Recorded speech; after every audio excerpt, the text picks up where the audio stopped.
Wait, who invited her? Must be a mistake. Look at that dress. She couldn't possibly belong here. The bride's laughter sliced through the whispers, sharp and cruel.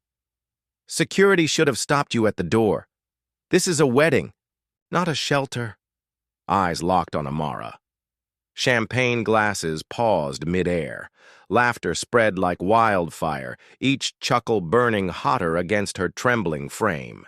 She clutched her purse, wishing the floor would swallow her whole. But then, a voice thundered from across the ballroom, "Enough! Do you even know who she is?" In one shocking moment, everything turned upside down.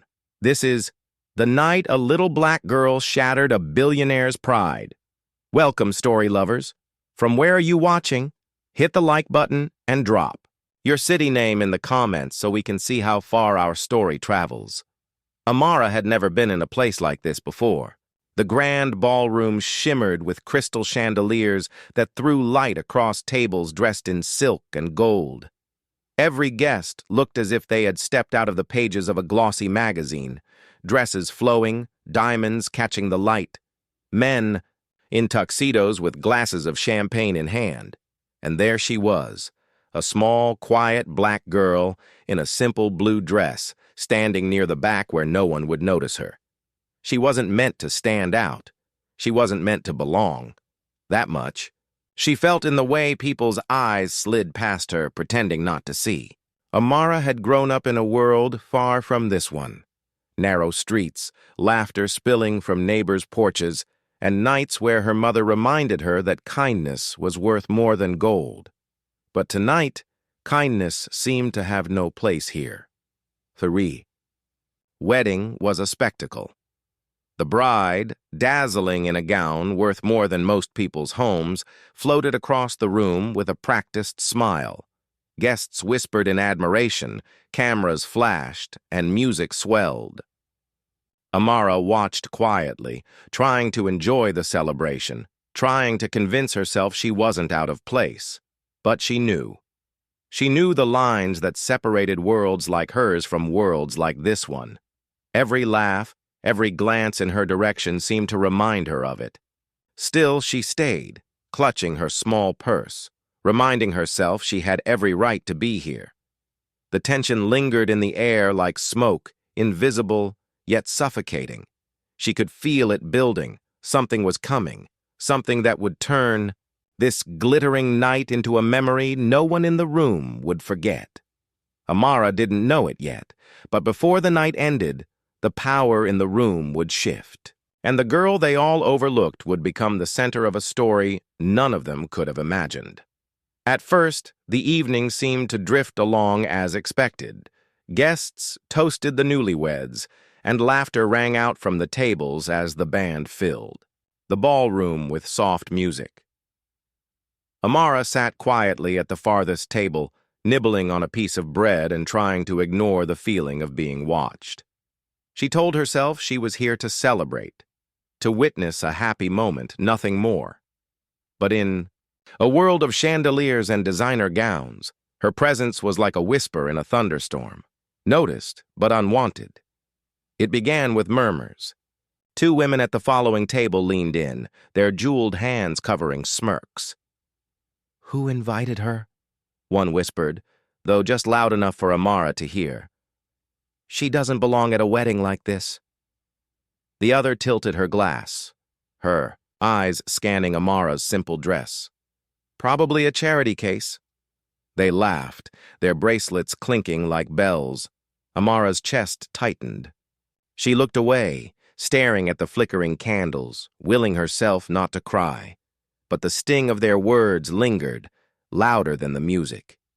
She had been through this before, always judged by what she wore, where she came from, and above all, by the color of her skin. Tonight was no different. When the bride herself finally noticed Amara, the whispers became words that cut sharper than knives. The bride, tall and radiant in her gown, paused mid-conversation and fixed her gaze on the small figure near the back. With a smile laced in poison, she crossed the room. "Excuse me," she said, her voice carrying just enough for nearby guests to hear. "Are you sure you're in the right place? This is a private wedding." Her eyes swept over Amara's dress, her shoes, her hands clutching her purse. "I don't recall inviting staff." A ripple of laughter spread through the room. Some guests looked away, embarrassed, but most simply watched, eager for the drama. Amara froze, her heart pounding. She opened her mouth to speak, but found no words. The bride leaned closer, her voice dropping to a cruel whisper. "People like you don't just walk into places like this. You don't belong here. Maybe try the kitchen. They might need help with the dishes." Gasps rose from the crowd, but no one stepped forward. Amara's cheeks burned hot, her throat tight with humiliation.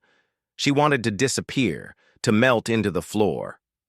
Every eye in the room was on her now, not with kindness, not with acceptance, but with judgment, sharpened into daggers. The groom, standing across the room, shifted uneasily, but he said nothing. It was his bride's moment, and he didn't want to interrupt. The silence, heavy and complicit, was worse than the insult itself. Amara blinked back tears, holding on to the last threads of her composure. She reminded herself of her mother's words, that her worth was not measured by the cruelty of others. But here, surrounded by wealth and power, those words felt small against the weight of humiliation pressing down on her. And then, the laughter stopped. A new voice, deep and commanding, cut through the music and the whispers. The groom's father, a billionaire CEO known for his presence as much as his fortune, had stepped into the circle forming around Amara. His eyes, sharp and unyielding, fixed on the bride. "What?" he asked slowly. "Did you just say to her?" The room went silent, air thick with shock. For the first time that night, it wasn't Amara under the harshest scrutiny. It was the bride. All eyes shifted toward the billionaire CEO as his voice cut through the silence. The bride straightened, her smile faltering, but she tried to recover. "I was only protecting our celebration," she said lightly, though her tone wavered. "We can't just have strangers wandering in." His stare never left her, piercing and unblinking. "Stranger?" he repeated, his voice low, carrying across the ballroom. He stepped closer to Amara, placing a protective hand on her shoulder. "This young woman is no stranger. She is my goddaughter." A collective gasp rippled through the guests. The bride's face drained of color, her lips parting as though she had misheard. The groom's eyes widened, his hand twitching at his side, unsure whether to defend his wife or face the truth unraveling before him. The CEO continued, his voice steady, filled with quiet authority. "Her mother and I grew up together. When this child was born, I swore to protect her as if she were my own. And tonight, I invited her here. Not as charity, not as staff, but as family." The bride's carefully built poise cracked. Whispers spread like wildfire. "Family, goddaughter," humiliated the wrong person. She stammered, I didn't know." The CEO's gaze hardened. "You didn't care to know. You judged her by the color of her skin, by the simplicity of her dress, by the limits of your own arrogance. But you forgot. True worth isn't measured by appearances or wealth. And tonight, you've revealed your own poverty of character." The ballroom, once filled with laughter at Amara's expense, now stood in suffocating silence. The bride's humiliation was complete. Amara, trembling yet steady, felt the shift, the weight of shame no longer hers to carry. For a long moment, the ballroom remained frozen in silence. Then, slowly, the guests began to shift uneasily, eyes darting between the pale bride and the calm, steady figure of Amara. The power in the room had shifted, and everyone felt it. What had begun as an evening of ridicule ended as a lesson none of them would forget. Amara stood taller now, though her hands still trembled at her sides. For the first time that night, she felt seen, not as an outsider, not as a target of cruelty, but as someone who mattered. The CEO's words had cut through the false glitter of the evening, exposing what lay beneath.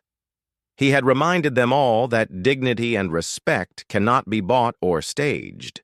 They are earned by how we treat one another. The bride, once the center of admiration, stood alone, her face drained of confidence. Her silence was louder than any apology could have been. The groom avoided her gaze, his father's words echoing, more audibly than the music ever had. Guests whispered, but no one dared laugh now. For Amara, the pain of humiliation would not vanish overnight. But the moment had given her something greater than revenge. It had restored her sense of worth.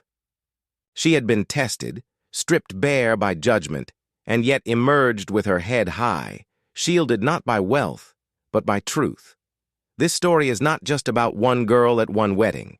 It's about countless moments where silence enables cruelty, where dignity is denied until someone dares to defend it. And the question remains, how many more Amaras must endure such humiliation before the world learns to see beyond skin, beyond status, beyond prejudice? Thank you for watching. Subscribe for more powerful stories and never stop questioning injustice.